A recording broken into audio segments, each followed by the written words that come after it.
আজকে দুপুরের মেনুতে শুধু থাকবে ভর্তা আর ডাল। আজকে কোনো মাছ মাংস রান্না করব না। হ্যালো এভরিওয়ান, আসসালামু আলাইকুম। সবাই কেমন আছেন? আশা করছি অনেকটা সুস্থ আছেন, অনেকটা ভালো আছেন। আলহামদুলিল্লাহ, আমরাও বেশ ভালোই আছি। নতুন দিনে নতুন আরেকটা ব্লগ নিয়ে চলে এসেছি। আশা করছি পুরো ভিডিও জুড়ে থাকবেন। তো ভিডিও শুরুতে দেখতে পাচ্ছেন রাইস কুকারে ভাত বসিয়ে দিয়েছি। এখানে কয়েকটা আলু চুলে নিয়েছি, উপরের খোসা চুলে নিয়েছি, তারপরে এটাও সিদ্ধ করতে দিয়ে দিলাম। তো রাইস কুকারটা কিন্তু আমাদের অনেক কাজে লাগে, যেহেতু উপরের ঢাকনাটা আছে। এটাতে সব কিছুই সিদ্ধ করা যায়, ডিম, যে কোনো সবজি, এভাবে আলু। তো একটা কাজে দুটা কাজ হয়ে যায়, গ্যাসটাও বাঁচে। তা না হলে কিন্তু আলাদা করে আলুগুলো সিদ্ধ করতে হতো। ভাতের সাথে দেওয়া যায় আলু, কিন্তু ভাতের সাথে দিলে কিন্তু ভাতের কালারটা কেমন জানি হয়ে যায়। তো সবগুলো আলু এভাবে দিয়ে দিয়েছি। এখন কিন্তু একদম সিদ্ধ হয়ে যাবে, কোনো কিছুই একদম আধা সিদ্ধ থাকবে না, পুরোপুরি সিদ্ধ হয়ে যাবে। কারণ আমি এভাবে অনেকবারই করেছি, তাই জানি। তো এদিকে ভাত বসিয়ে দিয়ে ডাল রান্না করে নিব, ডাল বের করে নিচ্ছি। তো প্রতিদিন মাছ মাংস খাবো এমন তো কোনো কথা নেই, সপ্তাহে একদিন কিন্তু ডাল ভাত খাওয়াই ভালো। তো আমি কিন্তু প্রায় সময় এরকম করি, ডাল ভর্তা ভাজি এগুলো দিয়ে 2-1 দিন চালাই দিই, ইচ্ছে করে দিই। মাছ মাংস থাকলে যে রান্না করতে হবে এমন তো না। তো আমার কিন্তু ভালোই লাগে খেতে, কিন্তু আয়েজের বাবা খেতে পারে না। তারপর আমার ভালো লাগে দেখে তার উপর চাপাই দিয়ে আর সেও কিছু বলে না। এদিকে দুটাই লাভ হচ্ছে, আপনার 2-1 দিনের মাছ মাংস বেঁচে যাচ্ছে, আপনার বাজার বেঁচে যাচ্ছে। তো এইভাবে করলে কিন্তু স্বামীর পকেটের দিকেও একটু তাকানো যায়। অনেকে তো আছে আনবে আর খাবে। তো আমি এরকম অনেকজনকে দেখেছি যে সব কিছু আগে থেকে খেয়ে ফেলে, কিন্তু পরে গিয়ে শুকিয়ে থাকে। আমি চাইলে কিন্তু আমি 1 সপ্তাহ মাছ মাংস না খেয়ে থাকতে পারি, আমার তেমন একটা নাই। তবে আয়েজের বাবা খেতে পারে না, তার একদিনই কষ্ট হয়ে যায়। আসলে সংসারের আয় বুঝে ব্যয় করা উচিত। যার স্বামীর যতটুকু ইনকাম তা অতটুকু খাওয়াই উচিত, এর বেশি কিন্তু খাওয়া উচিত না।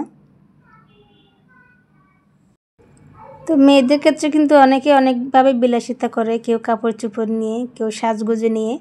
এগুলো করা কিন্তু ঠিক না। আজকে আপনার কাছে টাকা আছে ঠিকই, কালকে নাও থাকতে পারে, তখন কি করবেন? তাই বেশি খরচ না করে কালকের জন্য কিছুটা হলে সঞ্চয় করা উচিত।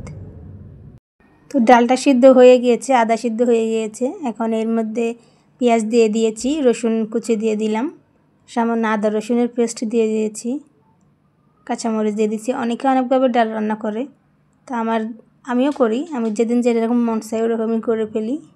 সব কিছু একসাথেও দিয়ে দিই মশলা, আবার কখনো কখনো এভাবে সিদ্ধ করে তারপরে মশলা দিয়ে দিই। তো ডালটা এমনভাবে রান্না করা উচিত যাতে ডালের সাথে আর কিছু না লাগে। এখন ডাল সিদ্ধ হয়ে গিয়েছে, এখন পানি দিয়ে দিব, যতটুকু রান্না করব রান্নার জলটুকু দিয়ে দিব। এখন একটু ধনেপাতা দিয়ে দিলাম, ধনেপাতা কুচি দিলে কিন্তু অনেক ভালো লাগে ডালে। টমেটো দিলে ভালো লাগে, টমেটো আমার কাছে ছিল না, ধনেপাতা দিয়ে রান্না করে নিলাম। তো ডালটুকু রান্না হয়ে গিয়েছে, বাগার দিয়ে দিয়েছি। তো ডাল অনেক সময় ভালো থাকে, অনেক সময় খারাপও থাকে, অনেক সময় একদম ফুটতেও চায় না। এটা কিন্তু ভালো ছিল, 10 মিনিটেই ফুটে গিয়েছে। তো ডাল রান্না শেষ করে আবার চলে এসেছি ভাতের কী অবস্থা দেখার জন্য। ভাত তো দেখার দরকার নেই, রাইস কুকারের ভাত কিন্তু পরিমাপ মতো পানি দিলে নিজে থেকে হয়ে বসে থাকে। আলুটাও সিদ্ধ হয়ে গিয়েছে, এখন আমি আলুটা উঠিয়ে নিচ্ছি। তো আলু গরম গরম থাকতে কিন্তু ম্যাশ করে ফেলতে হয়, তা না হলে কিন্তু ঠান্ডা হলে পরে এটা শক্ত হয়ে যায় আর ম্যাশ করতে অনেকটাই কষ্ট হয়ে যায়। তো দেখেন কি পরিমাণে সিদ্ধ হয়ে গেছে, একটু ডলা দিলেই কিন্তু একদম যে আলু ভর্তা বলে ওই আলু ভর্তাই হয়ে যাবে। শুকনো মরিচ ভেজে নিয়েছিলাম, 3টাই মরিচ দিয়েছিলাম। মরিচগুলো যে এত জাল ছিল, তো আমি সবসময় এই আলু ভর্তাতে জাল বেশিই খাই, কিন্তু এটা একটু বেশি জাল হয়ে গিয়েছিল। তো আলু ভর্তা পছন্দ করে না এমন তো কেউ নেই, আলু ভর্তার সাথে ডাল, পান্তা ভাতের সাথে আরও বেশি ভালো লাগে। তো আমি এখানে কিন্তু পেঁয়াজটা ভালো মতো কষলিয়ে নরম করে নিয়েছি। এরপর আলু দিয়ে মেখে নিব। তো আমি এটা কিন্তু কাঁচা করব না, তো অবশ্যই করে আমি একটু রেখে দিয়েছিলাম গরম ভাতের সাথে খাওয়ার জন্য কাঁচাটাই।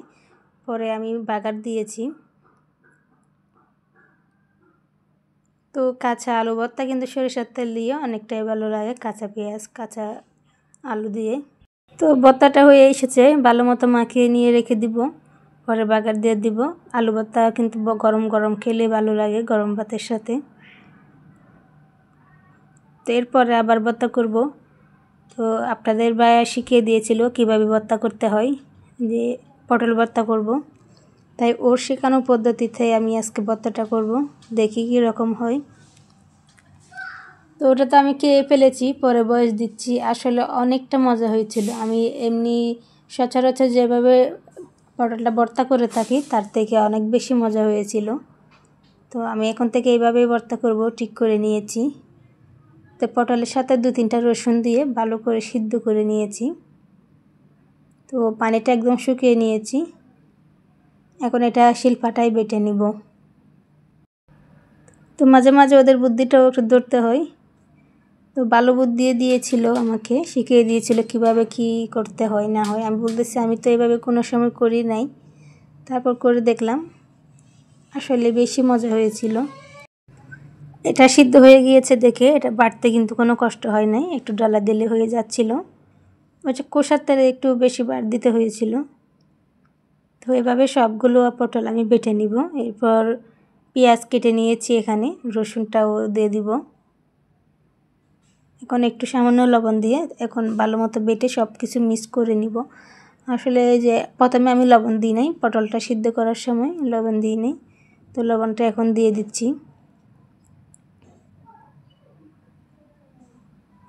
তো যারা যারা ভিডিওটি দেখতেছেন এখনও পর্যন্ত লাইক দেন নাই, অবশ্যই ভিডিওতে একটু লাইক দিয়ে ভিডিওটা কন্টিনিউ করবেন। আর যদি কোনো নতুন বন্ধু আমার ভিডিওটি প্রথম দেখতেছেন, চাইলে চ্যানেলটা সাবস্ক্রাইব করে ভালোবেসে আমার পাশে থেকে যেতে পারেন।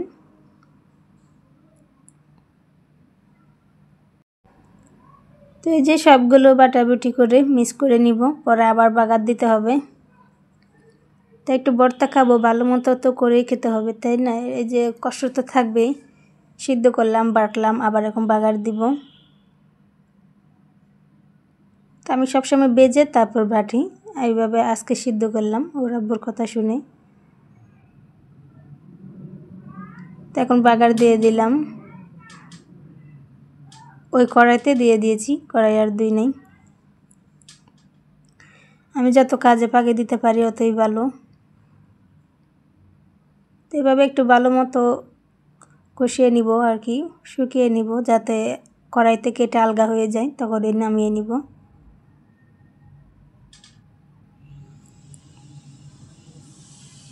এই যে হয়ে গিয়েছে, এখন নামিয়ে নিব। এরপর আলু ভর্তাটা বাগার দিয়ে দিব। আলু ভর্তাটা আমি অনেকক্ষণ সময় ধরে বাগার দিই। অনেকে অনেকভাবে আলু ভর্তা করে, আমি কিভাবে করি তাও আপনাদের সাথে আজকে শেয়ার করলাম। তো আমার অনেক ভিডিওতে মনে হয় আলু ভর্তা আছে, আলু ভর্তা করছি, আপনাদের সাথে শেয়ার করেছি। তো আজকের ভিডিওতে শুধু ভর্তা, ভাজি, ডাল। কেমন লাগছে ভিডিওটি অবশ্যই সবাই কমেন্ট করে জানাবেন। আর কে কে ভর্তা, ভাজি খেতে পছন্দ করেন তাও কিন্তু জানাবেন। আর যারা ভর্তা, ভাজি খেতে পছন্দ করে, আমি মনে করি তারা অনেক ভালো মানুষ, ভালো মনের মানুষ, তাই তারা ভর্তা, ভাজি খেতে পছন্দ করে আমার মতো। এই যে দেখেন ভর্তা সব বেড়ে নিয়ে এসেছি, আলু ভর্তা, পটল ভর্তা আর ডাল। তো আজকে দুপুরের মেনুতে এগুলোই। তো আজকের ভিডিওটি এ পর্যন্তই। ততক্ষণ সবাই ভালো থাকবেন, সুস্থ থাকবেন। আপনাদের সাথে দেখা হবে পরবর্তী কোনো ভিডিওতে। আল্লাহ হাফেজ।